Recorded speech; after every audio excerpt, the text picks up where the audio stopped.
Bismillahirrahmanirrahim. Assalamualaikum warahmatullahi wabarakatuh. Pada video pembelajaran kali ini kita akan membahas bab kedua, berpikir komputasional dan penerapannya untuk kelas 10 kurikulum merdeka. Dan ini adalah video part ke-1. Untuk kedepannya nanti akan ada part-part selanjutnya sampai bab kedua ini selesai. Baik, untuk mempersingkat waktu kita lanjut saja ke pembahasannya, ke slide berikutnya. Poin A yaitu konsep berpikir komputasional.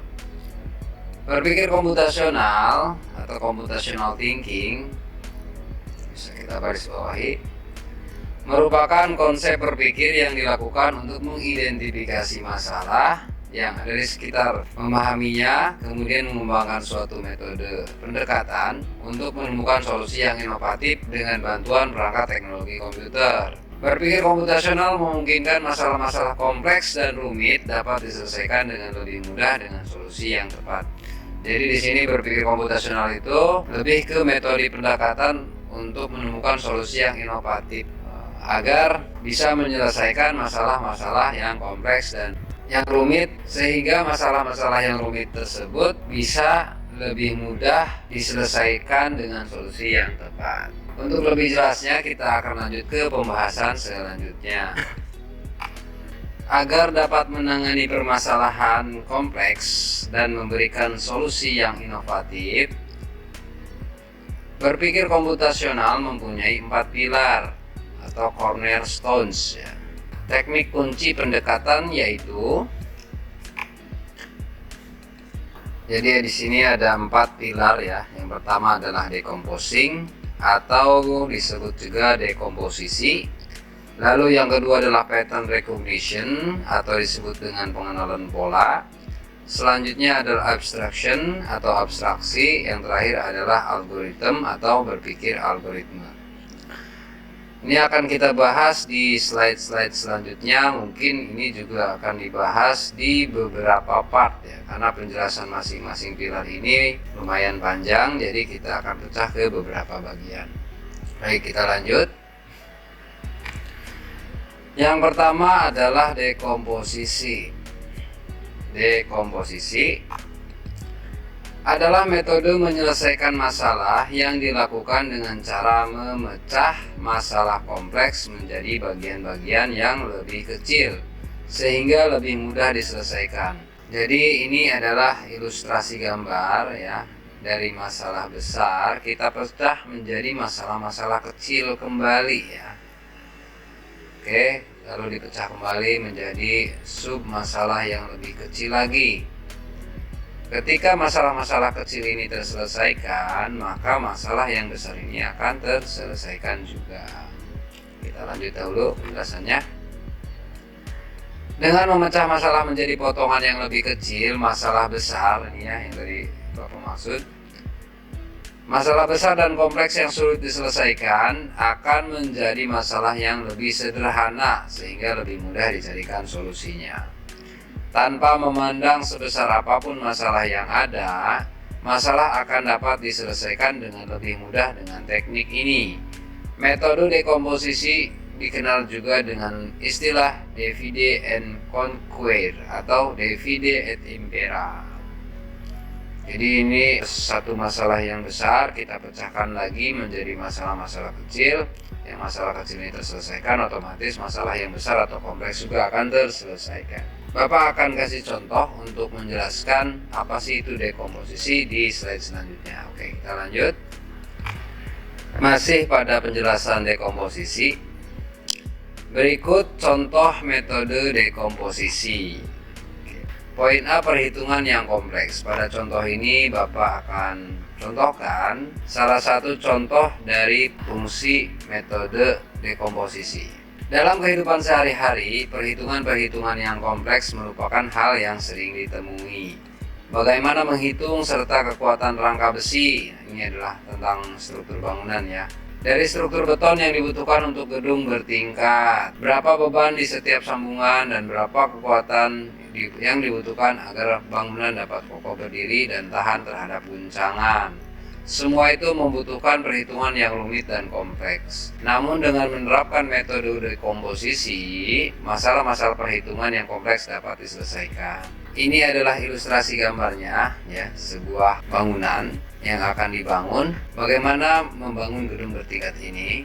Jadi membangun gedung memerlukan perhitungan yang sangat kompleks sehingga memerlukan dekomposisi yang baik. Dari pertanyaan-pertanyaan yang tadi yang sebelumnya Bapak bacakan, ini harus kita pecahkan terlebih dahulu satu persatu. Jadi setiap pertanyaan kita pecahkan, berapa beban yang dibutuhkan untuk menghitung rangka besi, ya, yang dibutuhkan untuk gedung bertingkat, lalu berapa kekuatan yang dibutuhkan agar bangunan dapat kokoh berdiri. Itu adalah metode dekomposisi. Artinya satu persatu kita pecahkan. Jika semua pertanyaan tersebut sudah terjawab atau terselesaikan, maka perhitungan kompleks membangun sebuah gedung juga sudah terpecahkan.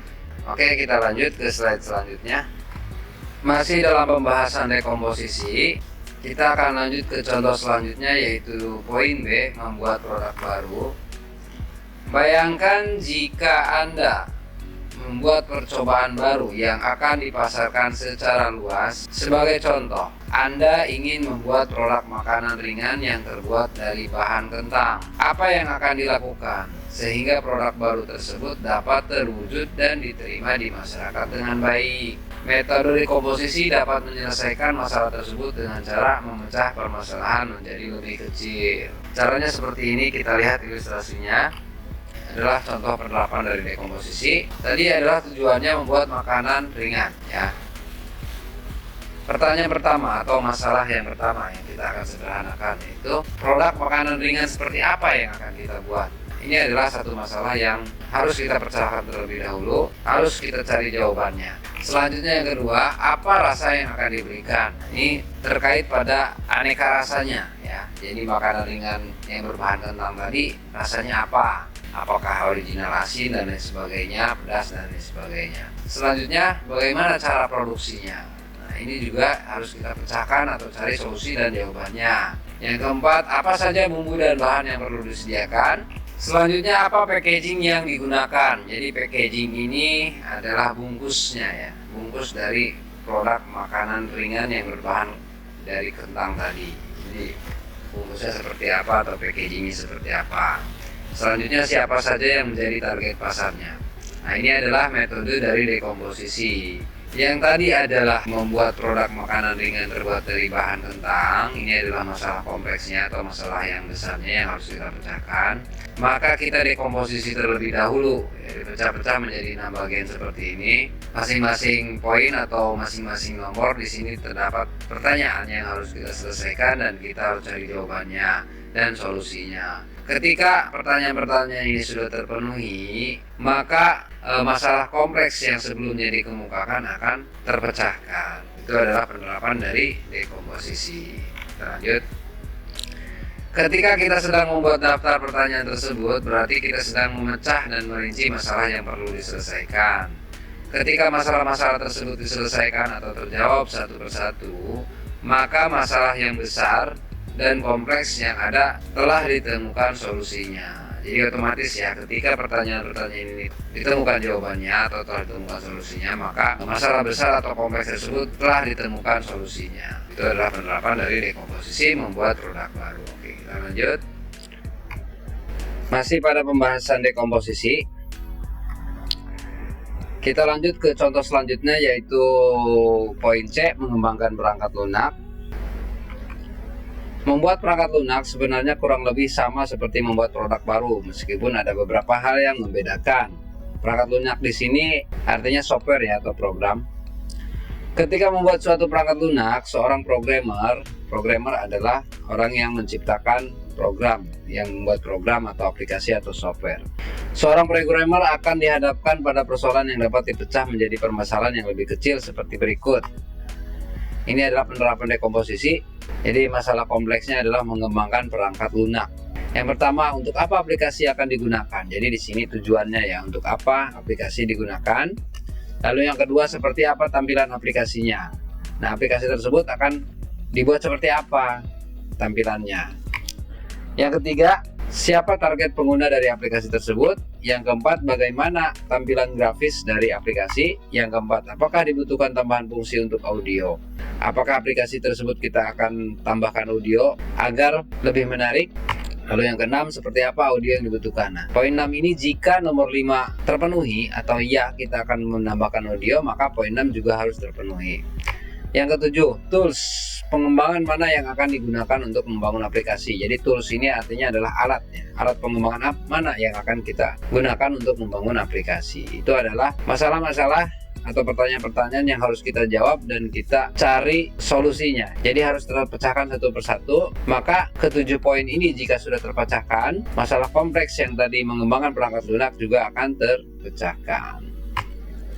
Dengan cara memecah masalah menjadi lebih kecil, seorang programmer akan tahu harus memulai dari mana pekerjaan yang ingin dilakukan. Seperti itu ya. Jadi ini adalah contoh yang ketiga. Bapak harap dari dua contoh sebelumnya juga sudah mulai memahami dengan tambahan contoh yang ketiga ini. Oke, kita lanjut ke slide selanjutnya, ke contoh terakhir. Contoh yang terakhir yaitu poin D, melakukan perbaikan. Melakukan perbaikan merupakan salah satu contoh paling baik dari kegunaan metode dekomposisi. Sebagai contoh, ketika Anda ingin bekerja dengan komputer yang ingin digunakan tidak dapat dihidupkan. Bagaimana menentukan penyebab komputer tidak dapat dihidupkan dan cara memperbaikinya. Beberapa pertanyaan dekomposisi yang dapat ditanyakan untuk menyelesaikan masalah perbaikan tersebut adalah sebagai berikut. Yang pertama, apakah sumber daya telah terhubung dengan benar? Artinya, apakah komputer tersebut sudah terhubung dengan daya atau listrik ya? Yang kedua, apakah kabel daya telah terpasang dengan baik dan masih berfungsi? Di sini maksudnya adalah kabel power yang terhubung PC dengan listrik. Yang ketiga, apakah power supply berfungsi dengan baik atau sudah rusak? Power supply adalah alat yang menerima tegangan listrik lalu disalurkan kepada motherboard atau ke PC atau komputer. Yang keempat, apakah memori komputer masih berfungsi dengan baik? Di sini kita memeriksa juga RAM yang terpasang pada komputer, apakah masih berfungsi normal atau sudah rusak atau sudah tidak berfungsi. Yang kelima, apakah CPU itu adalah komputer ya, masih berfungsi dengan baik?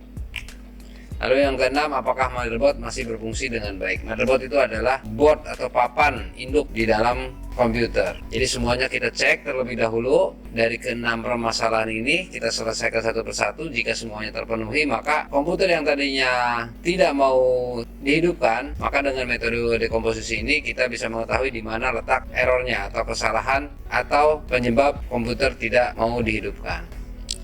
Cara yang sama dapat digunakan jika Anda menemukan barang atau mesin seperti sepeda, motor, kulkas, dan sebagainya tidak berfungsi dengan benar. Ketika berusaha menemukan solusi untuk permasalahan tertentu dengan memanfaatkan komputer, metode dekomposisi mutlak digunakan. Jadi di sini bisa untuk jenis mesin apapun. Ketika kita mempunyai sepedanya misalkan tidak bisa berjalan atau rodanya tidak bisa berputar, maka pasti ada penyebabnya. Satu persatu kita cek dari pedal, rantai, dan lain sebagainya. Seperti itu.